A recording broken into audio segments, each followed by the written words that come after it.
Hi, it's Mickey Dead here. Grassroots, rite of passage for boys. And spring is here in Sweden. And if you're on the northern hemisphere, you will have seen the first signs by now. All life is returning. It's incredibly resplendent and joyful and warm. And I have reason today to think about boys and their relationship to mortality, which might seem odd on a day like this, but it's there every day.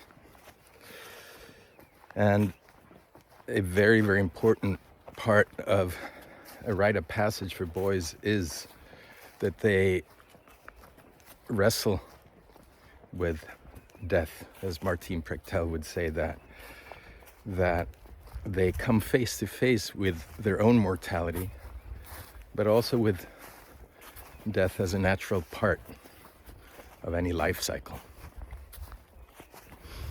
Maybe as young boys they will have had a fortune of having a pet. Maybe they will have had even greater fortune of having been present at the death of their beloved pet. Or even if they've grown up in the countryside, that they've been present at the slaughter of chickens or ducks or mammals or fish and taken life.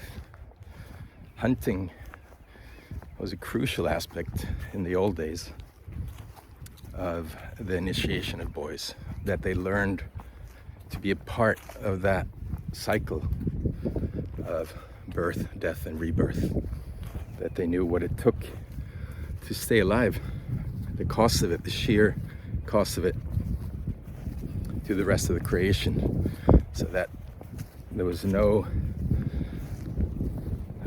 part of them as young men who took that for granted, but approached it with incredible reverence and gratitude and respect for that kin who gave his or her life so that they and their loved ones could live a while longer. A rite of passage can be seen, and to a large extent is, an encounter with that cycle of birth, death, and rebirth, that all things we're attached to habitually, affectionately come to an end. All the people, all the situations, all the memories, whatever occasion them, come to an end sooner or later. And that we come through that stage of life, that stage of the cycle, not aggrieved that some injustice has been visited upon us, but grieving that which we've lost with all our hearts, because we loved it so much while it was a part of our lives. Now there's this thing about a rite of passage for boys that's built into the architecture of the ceremony, and that is our boys are so immensely attached to the privilege of being a boy that they will not want to see that end. They will not, by their own volition, let it go. And so any rite of passage worth its salt will have to be done by adults who are willing to say, the signs are upon us, the signs are upon him,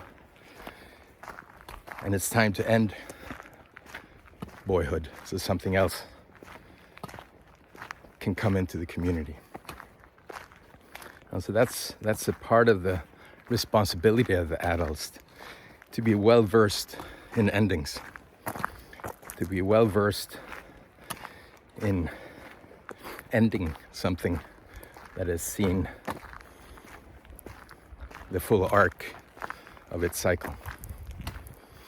And so what comes after that, at the tail end of that, is this descent, the ordeal.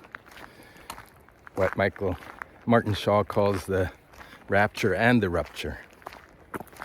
The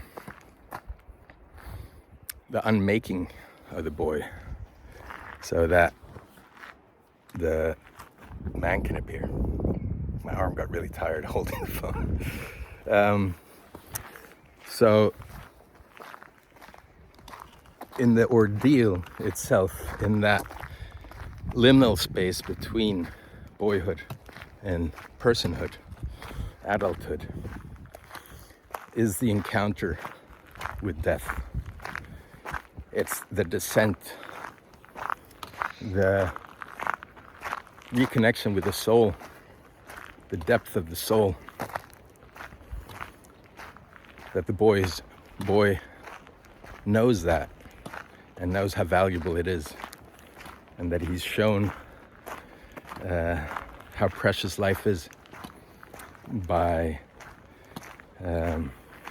having his little death before his big death. Michael Meade says it's the death of the ego, the little death, the little me, so that the big me can be born, the soulful me. And so death suffuses a grassroots rite of passage. And anyone holding it, anyone willing to step up, or any parent, if that's who you are to a boy, must find a way to reckon with your relationship to mortality, with your skillfulness around grief, with your willingness to end childhood so that adulthood can begin. Because as parents, of course, we get immensely attached to being the mother and to being the father of a boy. And we don't know what's happening now that the first signs of adolescence is upon him, but we feel something imminent, and we hold on to things as they are, and the boy is being pulled in a different direction, and there's tension and conflict in the household, and misunderstandings and miscommunications, and we don't quite recognize each other anymore. That is not pathology or a problem. Those are signs. Those are signs of life, that something is ending. And so we help that ending along by asking people in our midst to end that which we so fondly hold on to, that they come and take our boy into the unknown, so that we're all changed and transformed by the ending of boyhood and enriched by the unknown gifts of the young man coming amongst us.